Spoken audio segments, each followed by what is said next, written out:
Welcome to this edition of the Original Sports Podcast with Mark Maradei and the Barbershop crew. Noobs will be joining us shortly. He had to take care of some business with his family, which always comes first. God, family, then you go from there, right? Yes. I know it's only April 15, but, we've been talking draft. We're getting ready for that draft. It's coming up in 10 days, you guys. We've been talking about since the final gun of the Super Bowl. So much has been made of so many players. Some have climbed the ladder early. Some have dropped in that ladder. Their selection slots. I mean, it's been all over the board. Some guys even fell like rocks, and we're kind of like, what the hell's going on? So our guest is none other than a man who makes a living doing draft news and analysis, Matt Miller of ESPN. And he's going to give us some tidbits, some thought-provoking insight. He'll make any draft enthusiast excited for the 25th when they do the first round. So Matt will be coming on shortly. And in the meantime, some introductions as we always do. There's our guy Chops. Chops is back home this weekend. Yeah, man. And it was good to be home. It was good to be home. And actually, I'll be back in Griff City this weekend going to the Wrestling Olympic trials at PSU. Whoa. Oh, yeah? Yeah, buddy. You know me and my combat sports. Yeah, man. No, I'm turning around, turn and burn. I'm driving again. You know I'm definitely afraid to fly, bruh. You know that. Man, you can cruise right by me and Young and Rasheen. You know that, right? I know. Hey, we had to your ass and just put something in your milk and put you on that plane. That's what my wife says. Then you got to be a strong joker to carry this 300 and some plus pounds around the airport. I know that. Yeah. Hey, sis, how's it going, man? Hey, I tell you what, it's been a long time, but I've recovered from this weekend. Whew.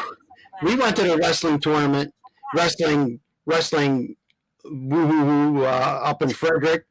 Oh, man, that was a blast. Our kids, we took our boys. He took Mad Max, and I took Vicente.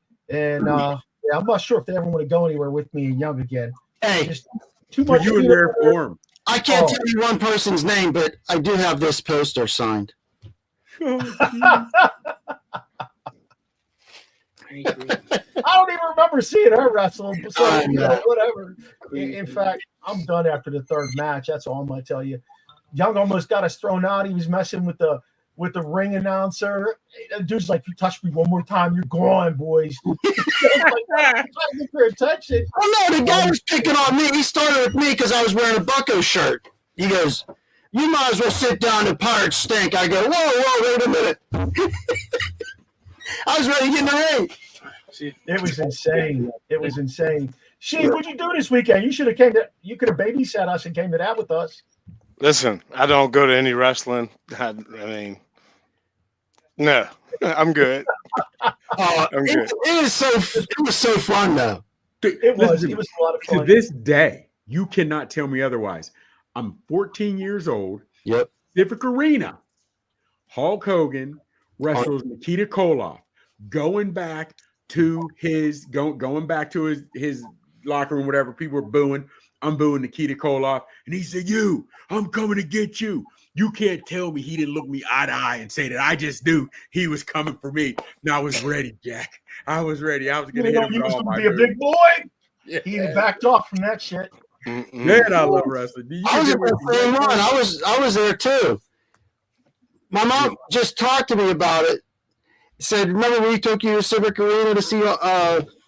She started naming all the people. Roddy Piper. Yes. Andre Giant, the Hulk. I'm like, yeah. So all I can tell you guys is going to this little venue over here to see this was just absolutely insane. In fact, at one point, Young had the crowd fired up and chanting. Young, would you like to tell them what you had them chanting? Well, I forget what their name was, but I was saying, "Smack that ass, smack that ass," and everybody started cheering. He's saying it. Otherwise, we were the entertainment besides the wrestlers and somebody else. Yeah, it is fine. Oh, what are you gonna do? You know what I'm saying? Yeah. I know Sheen's fired up though to talk some football today. I can see it in his eyes. Then I gave him DB because he's a DB himself. Oh, but I have some questions for this guy too. I need to know What's his degree in, and how did he get this job? That's how I want to know. Oh, go ahead, ask him. I don't care. Yeah, we get him for about 15, 20 minutes. He was hard to track down at this time of year, Okay. Absolutely. I mean, all those guys.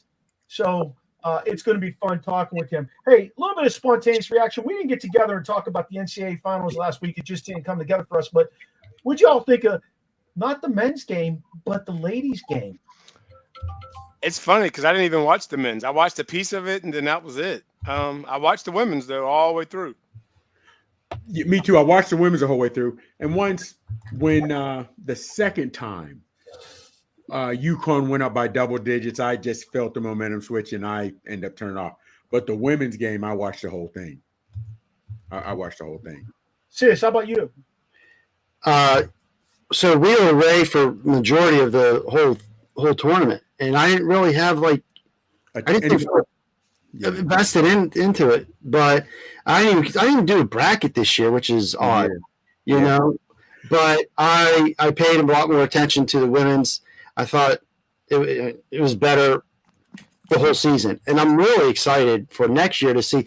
What I think, this is kind of like they got to ride this wave. This is kind of like when Tiger came out. Nobody was paying attention to golf, to me, and it was just like, you had a couple guys. Ernie Els, you had, John Daly. But when Tiger came on the scene, he really electrified the sport. Yeah, and I'm not just going to contribute this to Caitlin Clark. I think there's 5 to 8 girls right now, women, who really brought everybody's attention to women's basketball, college basketball. And I thought it was exciting, and I hope that they're able to keep that wave going and really ride it for the next 5, 10, 15, 20 years or whatever you have. So I didn't pay attention to a particular team or a particular side, but I definitely think the women's outshined the men's. Matter of fact, they had the most viewers in that Final Four with 14.2 million in the Final Four. And that's more than, to put it in perspective, more than any college football game last year, except for one. Here Ohio State and Michigan. Real quick, here's the thing, and we can't get into it because we got a guest coming on, but we really need to. Tiger brought so many more people to golf because years and years before that, people that look like me never played in the Masters. So once we saw him do well, then we realized, whatever people of color. And let's be honest, we've had great phenoms in women's basketball. Now, on the opposite side, you had a woman that looked like Caitlin Clark of the Caucasian persuasion that actually, just being honest, that actually drew a different crowd. Because to me, the biggest thing was Dawn Staley, her team had a little bit of swag.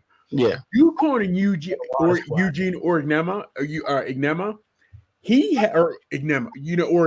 he has had more success with his teams. Would they win 3 or 4 back-to-back or whatever? Yeah. But they didn't do it with the swag, so they didn't get the notoriety. You had some killers on his team. I mean, straight killers. And I'm looking at some of these games by Dawn Staley. I'm like, I wouldn't even be able to tell you she's a coach. Nothing with South Carolina on it. And I think with this younger generation, I think that helped bring a lot of it too. You know what I mean? Caitlin Clark, because you don't normally see people like her putting in work. The last one, who was it? Ionescu. You know what I mean? Other than that, it's been Moore, Candace Parker, Lisa Leslie. You know what I mean? So, but it does. Hey, did you guys watch? You watched the game though, but did you see they kind of had the Manning show? The brothers.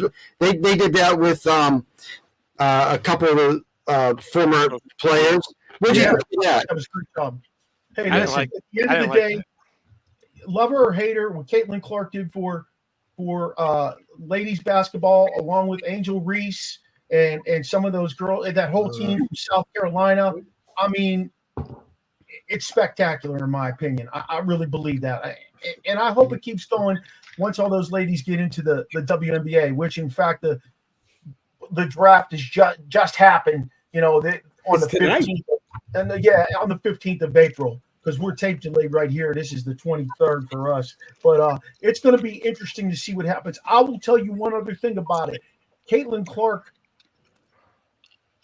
She brings so much attention to ladies basketball that 34 of the 36 games for the Indiana Fever are going to be televised. And fellas, real quick, and I wish we could get in it more. She shoots less than 38% from behind the line. She's never won a chip. But again, in this case, there's no other girl that has ever looked like her that has done this in college. Because we've had other women win 2-time player of the year. We've had multiple women win multiple championships, and they didn't get the look that she's getting, which is more what I'm looking at, though, is she started off hot. But then when they changed up that guard and who guarded her, she went ice cold. I'm going to see how they play her in the league. Yeah. And that girl that shut her down in the second half, that's the same girl she brushed off, didn't give her no respect last season. Well, you're counting the points, and I agree with you on that, to shut that down. She can drive to the hole, and when that collapses, she's got vision. The coach even said, I want her to also be recognized for her passing and that ability, not just launching the threes and what she can do there. Everybody knows about it. But when you put the glove on, they locked her down. She had to find another means to the method. Hey, we're going to move on now. Welcome, Coach Noob. What's going on, my man? Oh, man. It just jumped out of the car and onto the screen. Everything good at End-Ups today? Yeah, I think so. It was all good. We were missing you, though. It wasn't quite the same without you. I couldn't walk. I couldn't walk in the middle of the night last night. I don't know what I did to my hamstring. Ooh. Might have been at the wrestling mat. I don't know, but I had him in the figure 4. I literally had to crawl to the restroom in the middle of the night. Oh, how the hell you hurt your hamstring? So thankfully, it feels a ton better today. I've rested all day, and you were watching that hardcore. You tore a hammy watching wrestling. I can't even imagine what they were doing. Now I know why Vincent was like that. I'll get out to the tag team in that ring. That's all I'm going to say. I'm going to leave it right there. Hey, Noobs, remember the Maryland game we went to last year? Yes. Yeah, we were close to that. Oh, wow. Yeah. Damn. Hey, Noob, let me go here, and then let me go to Rasheen on this question, then I'll hit Chops and Sis. Favorite draft moment as a fan? Your favorite draft moment? I think when the Redskins, they were the Redskins then, drafted LeVar Arrington and Chris Samuels back to back. Those two guys. I was like, man, this is going to be a game changer. And I don't know if you guys remember LeVar Arrington coming out of college, but he was just phenomenal. Looked just unstoppable. And he was a good pro, but didn't really live up to that hype that he had coming out, I don't think. And then Chris Samuels, I mean, he I think he lived up to every bit of it. He was amazing, and he's a good friend now. So I gotta say he was awesome. We're working to get him on the show again. We're working to get him here. That'll be unbelievable. I'd like to go to Noobs. Samuel? Yeah, Chris Samuels. Yep. Yeah. Dude, that's ridiculous. What he did in the league, she's a Lou. Imagine what this country is nowadays. What? Your favorite draft moment as a fan? Man, I've been sitting here thinking, man. Wow. You know what? It's fun. Probably taking Ben Roethlisberger and saying to myself, who the hell is Ben Roethlisberger? I didn't even know who he was. Had no clue. You said that. Wow. Yeah. That's interesting. Yeah. Yeah. Ben. Chops, favorite draft moment? When the Vikings missed their 15-minute slot. That's the one that really. How does that happen? That's the one that sticks out to me more than anything. They just keep turning their clocks ahead that year. Keep in mind, the Vikings used to be good back in the day, and they haven't been much since. Sis, your favorite draft moment? Favorite draft moment was when I switched from Miller Lite to IPAs. Oh. What? I don't know. I like when Goodell, he comes out and they boo his ass. I like that he gets these people involved. He's trying something different. It's pretty cool. Seeing, if I was a fan and they pulled me out of the crowd or, whatever arrangement they make, I think that's pretty neat. Get to expand the brand. Well, first of all, they couldn't pull you out the crowd because you'd be drinking and you'd say something crazy. Either wrong team or wrong player. The Steelers take Manute Bowl.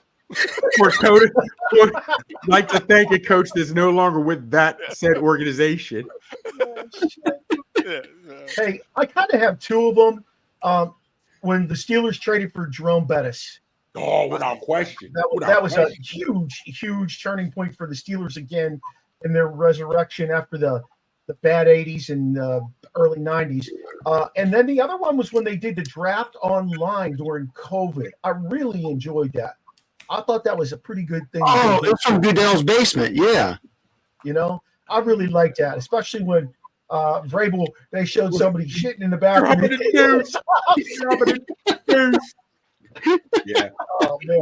Hey, I'm gonna ask you one question, and I want a one-word answer, and then I'm gonna get us ready for Matt. What captivates you about the NFL draft? I'm gonna go backwards here. Sis, what captivates you about the NFL draft? Fans. Chops? The commentary, how right or how wrong were they? Okay. Sheen? Unknown. The unknown. Good one. Puka Nakua. Noobs? Potential Guys coming out. Yeah, that's good. I probably, for me, what captivates me most is just like watching dudes like tear up when they get drafted and hug their mom or their parents or whoever. Ho. You said one word, so that's emotion.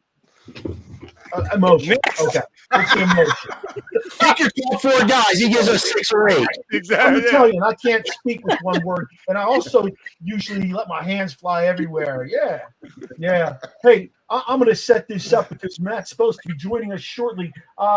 He's an NFL draft analyst, Matt Miller. He joined ESPN in 2021 as a draft contributor before returning as an analyst in 2022. In April of 23, Miller made his on-air NFL draft debut during day 3 of the 23 NFL draft in KC when he joined ESPN's broadcast for rounds 4 through 7.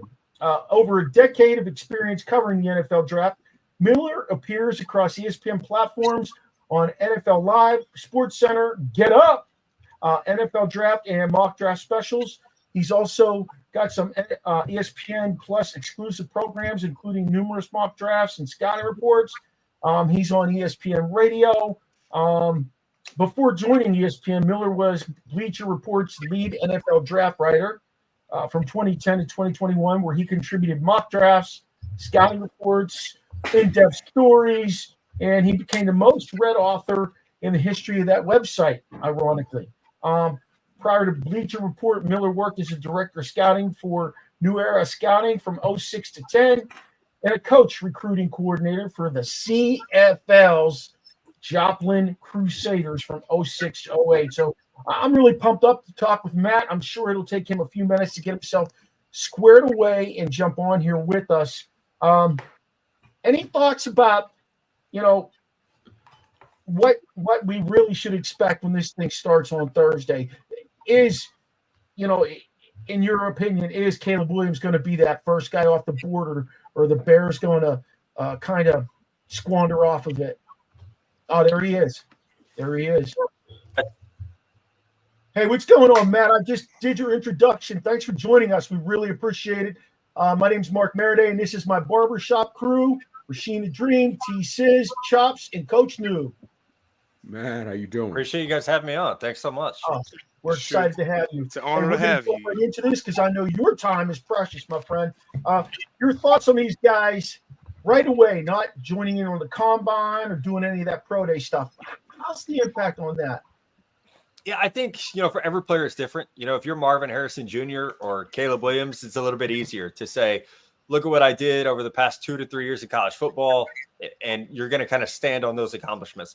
I think for other players, if you're Malachi Corley and you missed the combine, that's going to have a bigger impact. You're a player coming out of Western Kentucky. That's a bigger opportunity that you missed. Obviously, there are things like the Senior Bowl, your pro day where you can make up some ground. But, I think it would be unfair to say, oh, this affects every player the same way, because it really doesn't. When I talked to Marvin Harrison Jr. and his dad at his pro day, they said, We talked to 9 NFL teams and asked them, hey, if he doesn't do anything at the pro day, is that going to be a problem? Every team said no, that they were good with the way they were handling things pre-draft. So I really do think it's just every player is a unique situation, and it affects them all differently. Hey, Matt, I got the next question is there anyone in this draft that you feel is overrated? Oh my gosh. Yeah. I think every year you have those guys. I feel bad saying overrated, right? I don't ever want like a 21 or 22-year-old player to see this be like, oh my God, the guy on ESPN just said I'm overrated. So I think there are players that their value from my colleagues, I don't necessarily agree with. So someone like JC Latham, I have a hard time with seeing JC as a top 15 player. I think he's talented. There's a lot to like about his game. I struggle with, his lack of movement ability for today's NFL. That's hard for me. 18 penalties last year. That is we're talking about a ton of penalties in college for holding. That's where I get concerned for a player like that. So I don't have JJ McCarthy rated as a top 6 pick. Do I think he'll be selected up there? Absolutely, I do. And there might be a situation where he can have success and overplay that ranking because the situation he's put into. But those are a couple of guys when I look at where I have a player ranked versus where I think they're going to get drafted that kind of stand out to me. Thank you. Matt, next question. How much does questionable character come into play in the early rounds drafts? It does. I mean, again, it's like the first question, guys. Every team is different. There have been players over my 13 years of doing this where I've heard every team has this player off the board except for one. And there was an instance, I think it was the 2019 or 2020 draft. I knew of a player that 31 teams had him off their board. The one team that didn't drafted him in the middle rounds. And so it was like, there could be a situation where 31 teams might say, nope, we are not dealing with that. But it only takes one to say, no, like we feel like we have the right support system for that player, or we have the right infrastructure, we have the right leadership in our locker room to take on a player like that. So it certainly factors in. A lot of times, I'm in a situation where I'll hear about, off-field issues for players, but I'm not going to report those because it might take one team. There have been instances of players in the top 10 who you can come out and say, this player has XYZ off the field. Teams don't like them, but one team does, and they're still going to get drafted in the top 10 because of it. So you put that out there, like Jalen Carter last year would be a good example of this. That's a well-known situation. So we could talk about it. Jalen Carter, his off-field issues were well-known and publicized, and a lot of teams weren't comfortable with that. Obviously, the Philadelphia Eagles were, so they still drafted him at number 9 overall. So, to go out there and say, oh my gosh, this player has off-field issues, they can still get drafted really early because of it. I got you. And real quick, man, we know the top quarterbacks. What are your top 5, and how do you have them going? Yeah, so I have Caleb Williams number 1 pretty firmly. I have Jaden Daniels number 2, and I think they will be the first 2 picks in the draft. I have Drake May a little bit behind Jaden Daniels. He's my 3rd quarterback. I think he very likely will be that pick, the 3rd quarterback, 3rd pick off the board to the Patriots. I then have a drop down to JJ McCarthy. He's going to be the 4th quarterback taken, probably via a trade up. I then have, Bo Nix and Michael Penix Jr. almost tied on my board. And I have them both as like an early round 2 pick, but we could certainly see someone, like the Denver Broncos, the Las Vegas Raiders. We could see somebody who has not been able to fill that quarterback need through trades or free agency jump at that opportunity to take one of those guys in the 1st round. So a lot of those guys, everyone knows notoriety, recognition. We know they're probably going to go somewhere in the 1st round. Who are some of your sleepers that aren't getting much of that attention, Matt?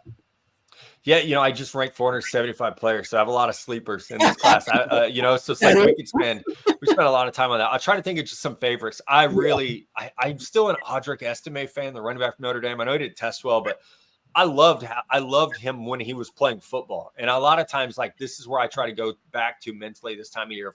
Who did I like watching as a football player? I like Audric Estime. I like Jalen McMillan, the slot receiver from Washington. I like Tip Ryman, the tight end from Illinois. Those are 3 guys that are, whether it be for fantasy purposes, those are 3 players I really like that most likely won't be drafted in the first 3 rounds. McMillan probably has a shot to be a 3rd round pick, but those are guys I would be comfortable putting my name on as those are my dudes that I think will outplay their draft stock. So you think there'll be impact players like Puka Nacua was this year? I mean, yeah, Puka, we knew that he was a perfect fit. One of my favorite things that I get to do right after the draft is I write this article. It's my 100 favorite picks. And it gives me that room to say, this player is now in this situation. They're going to outplay like my ranking, or even they're going to outplay the round or the pick they were drafted in because the situation and because the fit is so good. So yeah, I think those are all three guys I could see going to a spot. Like if Audric Estime goes to the Cowboys, like that'll be one of my, top 10 or 15 favorite picks in the draft, because the need and you understand how well he's going to fit there. Awesome. All right, Matt, if you had to pick just one guy to be the most impactful defensive player this year, who do you think it'll be? Which rookie? I'll go Dallas Turner, and that might be cheating because I think he'll be the first one off the board. But I say that because I do think there's a strong chance he's an Atlanta Falcon in about 10 days. And there's such a great opportunity for him to step into that defense and be their number one pass rusher. They need it. They need it badly. Raheem Morris, the way that he's going to scheme up the pass rush, Turner is an ideal fit with his first step speed, with his length. So I'll go with maybe the easy answer, the obvious answer, but it's one I absolutely believe in. I got you. Real quick, you had mentioned possibly a trade, McCarthy being. Do you know of any whispers right now of people trading, or is it still all hush hush? Or do you? I think it's too early. Yeah, I think it's too early. And here's the reason being: like, teams are going to call and try to set up some of those parameters of a trade up, but you can't do that until you know who's on the board. So let's say it goes Caleb Williams, Jaden Daniels, Drake May, kind of like we expect. Then I think we would see teams like Minnesota and Denver try to be aggressive to move up to get a JJ McCarthy, but that you can't really do that until you're on the clock. So, you're probably calling Arizona and the Chargers right now to say, hey, if there's a quarterback that we like on the board, what does this look like? What's it going to cost us to do something like that? But that's a trade you really, truly can't make until 4 or 5 are actually on the board. I got you. And real quick, you can help me because these guys love to draft. I don't understand it, and here's why. I don't understand how a guy's stock can rise or fall after you're done playing. And also like pro day. If you're a quarterback, you know the routes, nobody guarding your guy you're throwing to, complete silence, no pads, nobody defending you. If you have a bad pro day, that should be unspeakable. I mean, I don't get why they put so much stock. You're 21, 22 years old. We know you have the arm strength to make every throw. I just don't understand why so much is we're going to his pro day and he made every throw. You're supposed to. Yeah. I think the bigger part of that is you're right. You're supposed to. And I've been, doing this a long time. I've certainly heard of pro days. I haven't been to one, but I've heard of pro days where it's like, that was an awful pro day. It's going to hurt his stock. More so for non-quarterbacks. Teddy Bridgewater had a bad pro day. That hurt his stock. I would say the answer to that is, I think they're being like, these things are being framed wrong.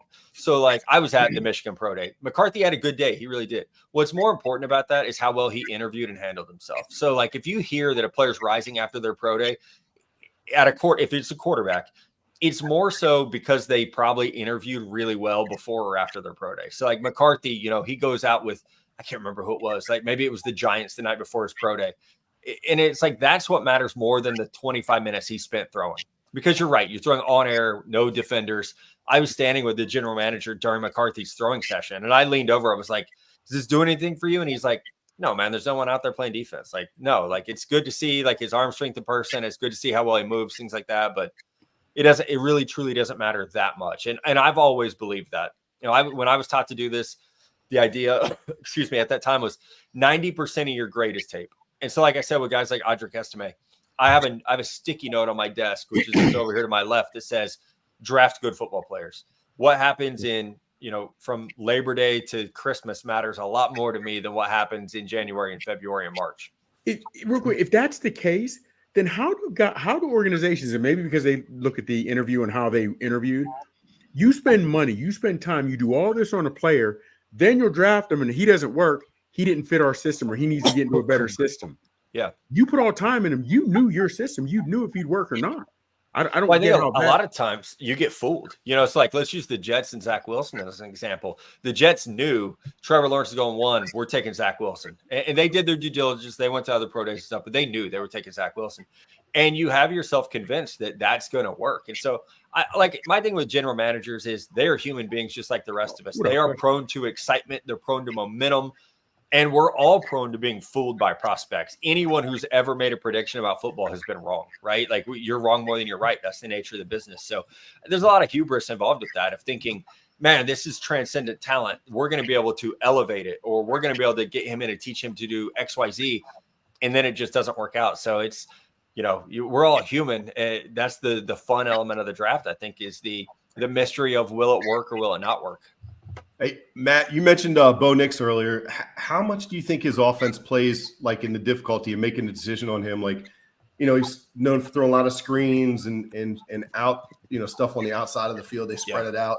What do you think it's more difficult to assess a guy like him rather than JJ McCarthy, who's running a pro style offense? I do think it's harder. The thing that helps Bo is he's played 61 games in college. So like you can find it, if you're looking for certain throws, you can find those. And that is where things like the pro day actually can be beneficial, because you can work him out privately. Like the pro day workout, the scripted is one thing, but you can, and let me back up. A lot of times quarterbacks know. So I talked to JJ about this. He knew what types of throws NFL teams wanted to see and scripted his pro day to do that. And I'm sure Bo Nix did the same thing of, let me show some drive throws. Let me show some deep outs, the things that aren't the layups that some of that Oregon offense had. So you can script that in, but then you're also going to get that in your private workouts with those teams. So in things like the Senior Bowl, if you're a quarterback at the Senior Bowl, you're throwing an NFL ball like to guys you've never thrown to before. It is the ultimate uncomfortable situation, and you get to see how well a player handles that. So, but I do think that makes the evaluation a little bit harder, especially because you see the success rate with Nix, like hyper focusing on Bo Nix. We saw him struggle at Auburn, and then he goes to Oregon and he has this immediate success. You want to give him credit for changing his game, but you also have to factor in how much the scheme changed. And was that a part of it? Like, okay, he's throwing some layups now. It's a lot, like you said, it's a lot of screens or goes. Those are easier reads. You're winning with better athletes. Like how much of that factors in? So, if I were a team in the first round, I would be nervous about that. And I think if you draft Bo Nix, you have to say, okay, how do we incorporate this into our offense? Because this is what he's comfortable with. Hey, Matt, let me ask you this question. How, I know you said Bo Nix played in 61 college games. Kenny Pickett also played a boatload of games. Is that impactful, though? Because those guys are a little bit older, and we all saw what happened with Pickett. Now, there's a whole lot of factors that go into play with Pickett, between his offensive coordinator, the approach the Steelers took with him. But how impactful is that, especially like with Penix, too? Yeah, it helps. I think it just helps answer questions. Like I always tell people, evaluating prospects is like taking 1,000-piece puzzle and dumping it on your desk upside down. And so every game a player plays is a chance to turn one of those pieces over. Or just like the Senior Bowl, that's a piece. The Combine's a piece. The Pro Day's a piece. Every element of the pre-draft process is being able to turn over more of those pieces. So the more games you've played, the easier it is for me and NFL teams to evaluate you. So it doesn't necessarily mean like, oh my God, this guy played 61 games in college, he's going to be good in the NFL. No, it just means like we should have a better understanding of who he is as a prospect. And I think a lot of people would admit to you now, no one and I liked Kenny Pickett in college. I thought he was a fun player. He's doing the fake slide and stuff like that. Like he was a fun player. I don't think anyone thought like this dude's a franchise quarterback that's going to completely come in and change his situation. Like that was not the grade anyone had on him. He was elevated to the first round because you knew this is a bad quarterback class. Someone's going to take one early. It's going to be Pickett over some of the other guys. Like that was more of the situation with him. So the games matter, like having those starts. And I've even heard people say it with McCarthy. He started 28 games in college. He lost one. And so we all sit here and we're like, oh, quarterback wins. That's not a real thing. It is to NFL teams, especially at the college level. Is there any way you could see Harbaugh go ahead and move his quarterback and for the Chargers now and pick up McCarthy instead? I don't think so. I think if that were the case, Jim would have gone somewhere else to where it was more feasible. Yeah. Justin Herbert, like the dead cap money would be astronomical to do it. So it's fun to do that with Harbaugh and think this guy's he's crazy. He's going to do whatever. I think Harbaugh took the Chargers job because of Justin Herbert, knowing that he has the hardest part of team building solved with the quarterback. You got a lot of Herbert fans here. We love the way he plays the game. Yeah. Very underrated. He's going to have to build new receivers this year because they moved everything from the guy. Yeah. Hey, man, quick. They have the capital to do it, thankfully. Yeah. In years past, I remember with Chris Weinke years ago, like they say, well, he's older coming into the league. And sometimes that was a bad check. But seeing the rules have changed, you can't hit the quarterback, and quarterbacks are playing until they're older. Someone like Michael Penix, who's a little older, does age steal a factor on if they will draft a guy he's already too old or he could be too old by the end of his rookie contract? Not so much with quarterbacks. So Penix is 24. I think the bigger consideration is, I don't know if you guys so when I was 24, I played in an adult flag football league, and I can remember the difference in playing against 18 and 19-year-olds and 24-year-olds. When you're a 24-year-old, as a man, you've understood, like you know how to use your body a little bit better. You're naturally a little bit stronger. You're more physically developed. There's a difference, like grown man strength is almost has set in at that point in your life. So that's what I always worry about is we have a 23 or 24-year-old carving up 18, 19-year-olds. How much is that maturity a factor, whether it be physically, mentally, how much does that play in, or even the experience factor? I sat down with a college football coach, a head coach last summer. We were talking about quarterbacks, and he said, for college quarterbacks, the most important trait is experience. So for guys like Penix Jr., Bo Nix, they played 6 years of college football. So you have to evaluate how much does that experience allow them to have success versus how much of it is trait-based. So there's a lot that does go into that makes you a little more nervous about a 24-year-old versus a 21 or 22-year-old who's playing against peers and I guess third and fourth year guys as opposed to 6-year guys. Something we like to take into consideration that the Dream always brings up is who are they playing against? Our concern with the guy on the West Coast who you have number one on your board, is he really worthy of that number one spot? Well, with Caleb Williams, I think, we've seen Caleb play, in the Big 12, in the Pac-12. The other thing is like the Pac-12 is a little bit different now. Like Washington was in the college football championship. Oregon was good this year. Utah has a great defense year in and year out. Oregon State had a good defense this year. So I think you have to put every player in a bubble, and evaluate them that way. Like, quarterbacks out of the Big 12 and Pac-12 have had their struggles because the defenses they do and don't play against, but Patrick Mahomes is doing pretty great coming out of the Big 12. So that has kind of, shaken that argument up a little bit. Yeah. Matt, one final question for you. This is a forgotten position basically in the NFL, but the running back position. Who's going to be the first guy to come off the board as a running back this year? Yeah, I think it'd be Jonathan Brooks from Texas, who, had he not torn his ACL in November, might have been maybe even a late first-round pick. I think right now, middle of the second round is probably where his range is. A team like Dallas, who I think has picked 55 or 56 overall, would be a sweet spot for him. I was going to ask you, would you think top 50? You said 55. Okay. Yeah. Okay. Top 50 certainly in play. I think somewhere in the 40s, it absolutely could happen. I've been told he'll be cleared July 1st for football activity, which is great for him. So, you probably start to think about like Carolina at 39 is probably where the running back conversation starts. Wow. Interesting. Okay. Not Miles Sanders, huh? They're going to move on from him? Well, everybody has 2 or 3 running backs now, so running back by you committee, got to start thinking about, not just this year, but the next 3 to 4 years too. Hey, man, real quick. I do like Michael Penix, but not a quarterback guy. I don't, evaluate quarterbacks like I do D-line. Will they try to change his delivery at all? Is his delivery slow or because it's a little long? Yeah. Okay. Yeah. I mean, you probably will want to try to speed it up. He's an all upper body thrower. He doesn't really incorporate his legs a lot. So I wouldn't be shocked. There's a lot of different schools of thought on that. If it doesn't affect things, a lot of teams will say, don't mess with it. If it's not affecting, delivery time, if it's not affecting accuracy, don't mess with it. But a lot of times, like Josh Allen had to change some things and it helped his accuracy a lot. So I wouldn't be shocked if we at least see some subtle changes to what Penix does. Upper body, lower body, we've already seen him make some pretty big changes. Okay. You said running back by committee. 4 out of the 5 of us are from Pittsburgh, and we have a quarterback issue. Could we see a quarterback by committee? Man, I don't know. I don't know that you could do that in the NFL anymore. I think there's too much at play with, like, number one, you need a confident leader. You need somebody who knows that's his team. The players need to know who to follow. So maybe you see a package for one guy over the other, but I can't think of a time that's ever worked out well. I think you almost have to pick your guy and ride with him. And if it doesn't work out, you put the other guy in. All right, Matt, who's your squad? The Niners? Because I see a Niners ball up there. I grew up a Niners fan. Now these days I root for players, like you just root for guys to have success. But I grew up a big Niners fan. Did you grow up in the Bay Area or just like no, not at all. I grew up in southern Missouri, but I would come home and Niner games would be on TV, and so that's what I grew up watching. Okay, the early '80s guy. Yes, absolutely. Yep. Right. Yeah. Hey, thanks, Matt. We appreciate you giving us your time.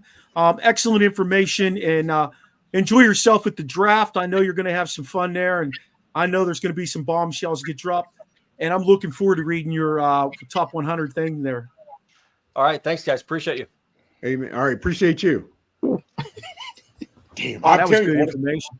Listen to me. You're Mark. You're lucky you're quick with that cutting them off because I was about to say, hey, yeah, next time you're on ESPN, let them know anybody from OSP is ready to come on. I was about to do it. Was that he says I'm out? He gave us 15 minutes, and I wanted to respect his time. He actually went over. He gave us 22 minutes. So I'll bet you he could have talked a lot more. But that's the only way you get guys back on the show like that. I'm sure he's busy as hell at this time of year, and to just give us that amount of season. I don't know how you got him, man. He was amazing. He is so knowledgeable. That's crazy. Caleb Williams. He had Caleb. Then he had Daniels. Who was his 3? May. Okay, May. Okay, I am glad that he put Penix up there. I like Penix. I agree. And I wish we had him from. I do. I really like him. Again, I was worried about his delivery, but we'll see. And again, fellas, like I said, I like Michigan, so I like McCarthy, and he is 28-1. But he threw for under 200 yards quite a few times. They never asked him to win. Right. He's game manager like Purdy, where he manages it. I'm interested but if you go top 5, you're expected to do something. But I want to go back to Penix. If he's not using his legs for his that's alarming to me. I thought that led everything you did. I mean, your toes got to go where the ball's going. I mean, if you're pointing here, you don't want to be doing this. I feel that. But if he's been throwing that way, remember old Kent DeCovey? You would never teach a kid to throw like Kent DeCovey. But if that's how he's been throwing his entire life, that's what got him to the, you know what I'm saying? So possibly. But they also make those adjustments at the next level because they get paid a hell of a lot of money to take that away. I know I got to watch the all-22 of the national championship game, and I just wasn't super impressed with some of the things he was doing from my vision. Okay, I'm not an expert, but from my vision, I just wasn't using the look. We'll see what happens with that guy. Would you, Noobs? I know that a quarterback is a position that needs to be addressed with the Commanders. Would you be unhappy if a guy like Penix landed in your lap or Bo Nix? I want Jaden Daniels. That's it. I'm scared to death of Drake May. I watched a lot of film of him. The more I watch, the more I dislike. I listened to Chris Sims the other day. You guys are familiar with Chris Sims. He always has the wild takes. He mentioned his base. Like he gets too wide of a base, and that really throws off. Kind of like what you were talking about, Rasheen, kind of the opposite. Not just not using his legs, but his base is so wide that he can't use his legs, and then he throws inaccurate. The more I watch, the more I see like a lot of missed throws and things like that. I'm very nervous about him. Hey, Noob, you know where I'm going with this? So was that Chris or Phil? Chris Sims, the younger Chris Sims. Yeah, Chris he stunk. How's he giving out? Well, Phil Sims is a game manager too. You're talking about a guy who's a game manager, his father, and the kid who was terrible in Tampa. I'm just messing with you. Yeah, he was bad, but I'm just messing with you. The famous one was when he was trying to call the play, and Gruden was getting so pissed off. Gruden said it was like 13 words, and he would get like through 5, and he was like, what was it again?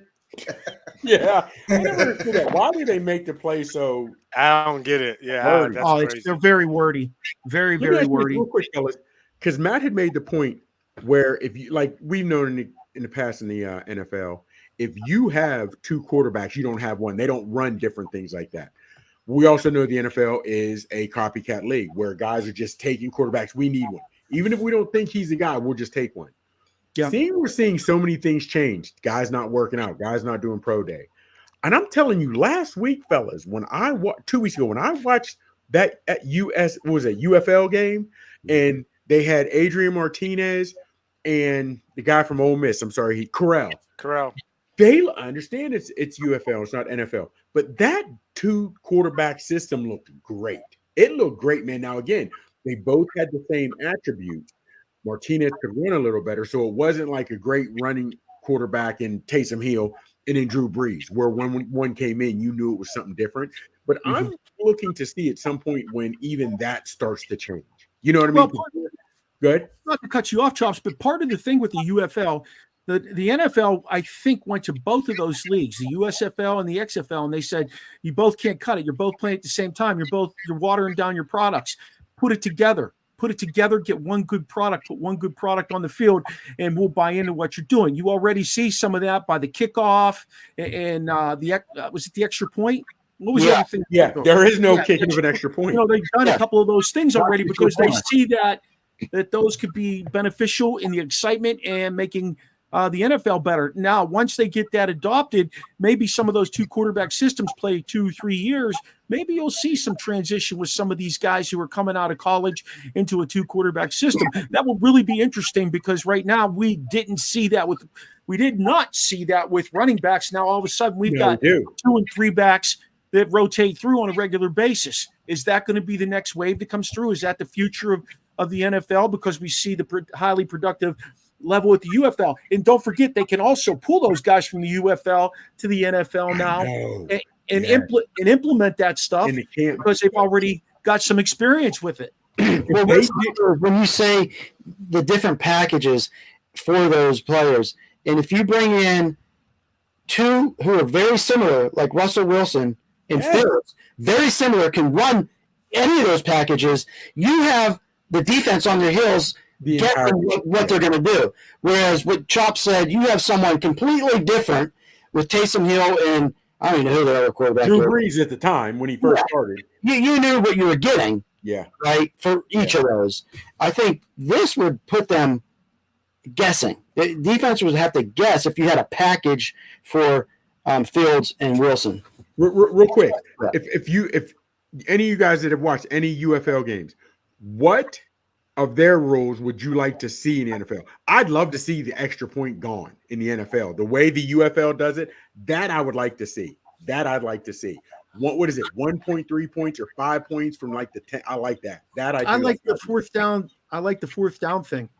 I like the transparency in the way they call the penalties. I love that you can hear what they're calling, who they're calling it on, and they call it from the top. I love that part of it. What are you saying is the fourth down thing? What is it, noobs? It's if you want to go for it on fourth down, it's 4th and 20 or to get the ball back, like an onside instead of the onside kick. Yeah. So, DC just did it. DC just did it this weekend. So it's like 4th and 20. You got to get a first down. If you get a first down, you just keep going from there. You get a first down from that. You get an automatic first score. Down and you keep the ball. If you score a touchdown, you score. Okay. You have to get 20 yards to maintain possession. I don't know if you saw the text in the group. 5. Say it's 4th and 5. You have to go 4th and 20? No, after you score a touchdown. So they just scored a touchdown. Oh, gotcha. Okay. After a touchdown. Yeah. Okay. Oh, that's pretty good. So that replaces the onside kick, the 4th and 20. So yes. Yeah. So where's it? So you get it on the 25-yard line, don't you? Yeah, you're on 25. And if you don't make it, then the other team has the ball there. Yeah, that would be interesting. I do like the extra point thing, though. You can go for 1, 2, or 3. I do think that's pretty interesting to watch happen. Yeah. I think there are some pretty good rules. Noobs texted us all in the group. The defenders were down by 10 with a minute to go and ended up winning the game. Yeah, how about overtime, too? I think they got to revisit the overtime rules. I don't like the NFL overtime. I don't either. I think they got to slug it out. Let them slug it out like college does. From the 35. Yeah, just let them each team gets a chance. I agree. I think college is so much more captivating. Like watching that. Absolutely. And after what is it? Is it start of the second overtime you have to go for 2 or after the second overtime in college? I think you have to go for 2, but I don't know if it's after the 2. second one. It's after. I think it's after the second one. Yeah. Those are so much more intense. So the other thing, along with the penalty calls, but they reviewed a touchdown without anybody having to make a, I don't know, throw out the red flag or whatever. Right, yeah. They didn't have to contest it. They just looked at it and they did it really quick, and they saw, hey, the guy's elbow touched. It looked like they ruled he was out of bounds. The DC guy was out of bounds. They ruled, hey, he's out of bounds in the corner of the end zone, and it looked like it could have gone either way. But then they watched the video, and his elbow touched like this far from the end line. He got just in, and they overruled it, and they gave him the touchdown just like that. But like the NFL could do that. They get it done so fast, and you can hear what the referee's saying. It's really well done. And here's my thing. Slows it down. Not much though. No, NFL slows it down. Oh yeah, the NFL does. Yeah.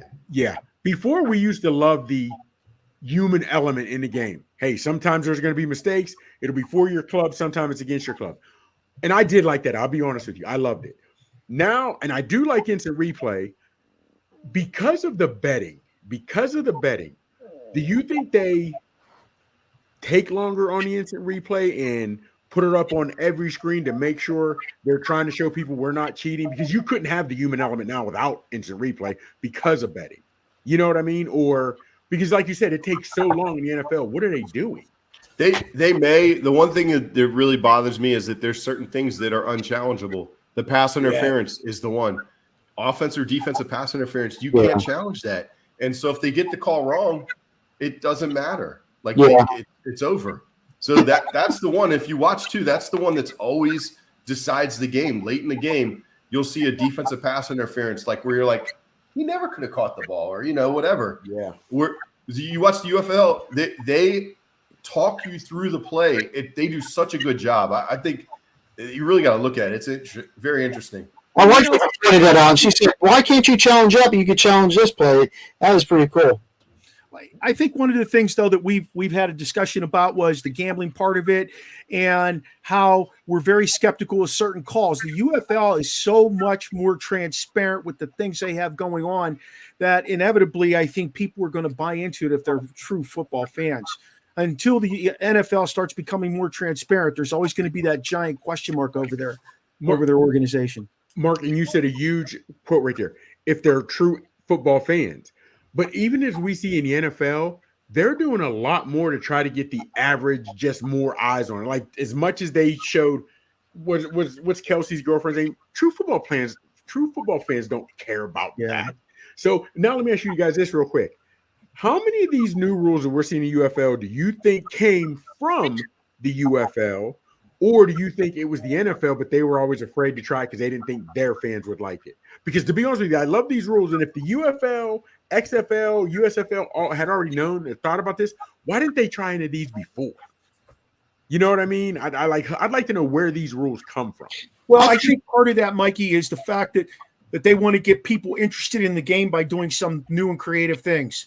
And the NFL banks on people loving their teams and buying their gear and sticking with the same old. Whereas the UFL is like, no, we got to get a fan base. So we need to change this up and get away from what the NFL does to a certain degree. Maybe more so you'll see that type of thing happening as we go down the road and they build up some strength between the organizations. But at this point, I think the UFL probably has a board of governors who sits down with the all that stuff and they come up with what they want to do to get people entranced in it. I mean, like, I enjoy it. Me too, without question. Yeah, and I think the NFL has a hard time just switching those rules because of history and tradition, and them just saying, oh, we're going to do it this way. But then when they see someone else is experimenting with it, and it's working and people like it and they're getting that feedback, they're a little bit more apt to then test in the waters. But I think Chops is onto it though with the betting. I think I don't know if they could change to make it transparent where you could really see and hear what the refs are saying when there's so much on the line. What do you think, Chops? Then not even again, Noob, think about this. You said it like just matter of fact. And I know I'm agreeing with you. And that even more states to the fact how much betting money is on this that they don't feel they can even be truly, truly transparent. You know what I mean? That to me speaks volumes. And that right now, I'm assuming you can bet on anything. So maybe there is money on the XFL or the UFL games, but not NFL money. I'd be really interested to see if they would get transparent. Full transparency? Think about it. You got the guys up in the box calling plays. You're going to be betting on the plays? Oh, man. Fellas, if you think about it, the injury report, like you said, Mark, I love the NHL injury report, upper body, lower body. That's all you get. Where in the NFL, that's all you need. It's not for us. When they release that injury report in the NFL, that is for bettors. Because if you're a coach, you don't want your opponent to know if your star player is playing what's wrong. That's for bettors. Well, let's face it. The NHL is never going to get to the degree of what it should get to because it's fast and it's physical. It's never going to get to that degree because people can't bet on it. It's not a sound bet. You just can't bet on it. You know, like you got struggling teams that beat top flight teams all the time in the NHL. There's so much parity for the most part. And the money aspect of it, I mean, their salary cap is a pittance compared to the salary cap for the NHL is about 80. I think it's going to jump to 86 this year. I think. I'm not 100% sure. It's 82 for this season. Next season, I think it jumps to 86.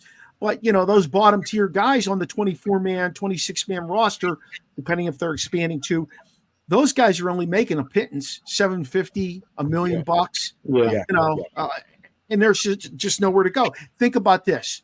The best guy in hockey is Connor McDavid, technically, okay? Technically. But you've got Kucherov, you've got Nate McKinnon, and you've got a guy like Sidney Crosby. Those guys make under $15 million bucks a year. Under 50. Sidney Crosby has taken $8.7 million a year his entire career since contract 2. All right, felt real quick. Perspective, real quick, Chops, is $87 million is the NHL cap next year. You know what the NFL is? 250. Yeah, 255. Yeah. But they have a lot more players too, though. Yeah. And real quick, Mark. They don't play as many games.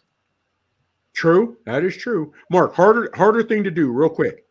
Catch a fastball, major league player to the catcher, major league pitcher to the catcher, or a one-time for a goalie from the blue line, or hitting a fastball from a pitcher, or timing to hit a one-time. You know, like if you're from, you know what I'm saying? I think hitting a fastball that's coming at you 100 miles an hour has got to be number one at the top of the chart. Yep. I mean, you got to see that ball leaving a guy's hand. You've got to focus on that ball leaving his hand. You got to determine what the spin ratio is on that ball, how it's going to break, if it's going to break at all, or is he just going to blow it by you? Then you've got to also determine the strike zone based on these umpires because some guys call them low, some guys call them high. I got you that. I got you. But also you're, say, 20, 30 feet, whatever it may be, and you're getting an assist, so to speak, from your center, guard, whatever, and you're on the wing, and you got to time this one time right also. That with your puck. You know, you're sticking it in the puck. Now, I know that fast pitch is hard. That puck is moving, Jack. But go ahead real quick. Go ahead, Noops. I was going to say, if you gave all five of us, 20 chances to hit a 98-mile-an-hour fastball, 0 of us would make contact. If you gave us the same 20 chances, I guarantee you I could get a goddamn stick and hit a puck. Guarantee you I could get it close to the net. I'm not talking about a one-time where the puck is sitting. He's saying the goalie. No. Making It's the two scenarios. One was the pass, and you gotta pass. It's coming. You gotta time the pass. You gotta time that pass with the puck. I think a one-timer. The Dream, T-Sizz. I think Maradei. I think what Noobs was saying, the one-timers in my opinion would be the easiest because aren't they hitting you on they're hitting you on the stick, right, Mark? Yeah. Because they're good passers. Most of them. You know what I mean? If you get a pass from Gretzky, Lemieux, it's already hitting your stick. You just boom, you hitting it. You trying to get it. I don't know. Then stopping that one-timer, I think one of us would get lucky. I think one of us would just throw the pad in the way accidentally, or we get hit in the face with it or something. Well, if there's nobody, if it's just ice and the hockey player hitting it, we might have a chance. But I think when they're stopping some of these shots on goal, wearing the mask with everybody around it, that's impressive to me. That's impressive.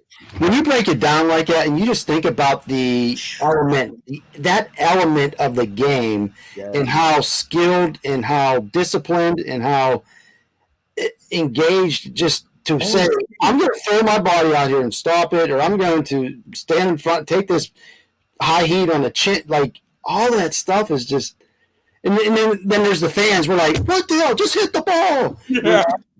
What do you think, Mark? Things. I stick with the guy throwing a baseball 100 miles an hour. The other day, Paul Skeens, the number 1 draft pick in MLB last year, selected by the Pirates. He's playing AAA baseball already. Okay, so he really didn't have much of a summer playing anything minor, and he went straight to AAA. His first 9 batters he faced, One guy dribbled one, he got them out. The other 8 he struck out. He averages close to 100 miles an hour per pitch. Close to 100 miles an hour. So you guys, Chops gave us limited options. How about taking one off the top rope from this? Did she sign that for you? They're about to get a restraining No, order. my boy bought that. Jesus. Oh shit. Yeah, I hear what you're saying. Look, there's a reason these guys are playing professional sports, and we will never personally understand that. Like we'll never, unless you're reincarnated into some sort of body that's going to do that. I don't think we'll ever understand what it takes to get there in any way, shape, or form, no matter how hard they work. The other night, T. Sizzle said something that was really, really interesting. We were talking about lacrosse, and his boy is a big, big lacrosse kid. And he was talking about Paul Rabel, who his brother will be on the show, the CEO of the PLL, the biggest professional lacrosse league in the world. And that's on May 4th. But anyway, T. Sizzle said that Paul, who did he meet with, Terry Wayne? So when he was in high school, his freshman year, I believe he played at the Mill. He went to a clinic, and the guy who was talking, they had different stations and whatnot, but they had a sit down. The guy who was talking said, "I could tell all of you how to get to any college you want. If it's a D1 college, I could tell you how to get there. D2, so on and so forth." He said, "All you have to do is put in the time, shoot 100 shots every day. I don't care if it's raining, if it's snowing. I don't care if you're sick, you're injured. I don't care if you're on vacation. If you have a net or if you don't have a net, make one. 100 shots every day."